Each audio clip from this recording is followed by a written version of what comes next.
Hello everyone, আমি ঐশানী চলে এসেছি একটা নতুন মিনি ব্লগ নিয়ে।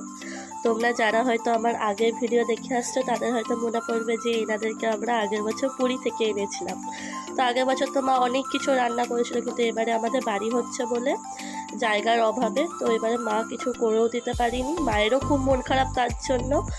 আর জগন্নাথ যা যা ভালোবাসে খেতে মা সেগুলো দেওয়ারও চেষ্টা করেছে, কিন্তু কি হয়েছে, মুকুটটা মা কিনে এনেছে কিন্তু ছোট হয়ে গেছে। তো আবার মা চেঞ্জ করে বড় মুকুট নিয়ে আসবে। তো চলো তোমাদেরকেও বাড়িটা দেখিয়ে দিই। অনেক দিন তোমাদেরকেও দেখানো হয়নি, আমিও অনেক দিন আসিনি, কারণ আমার ফার্স্ট ইয়ারে এক্সামও চলছে আর এক্সামের সিট অনেক দূরে পড়েছে।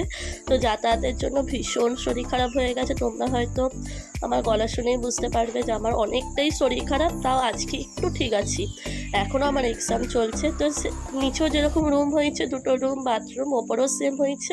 তো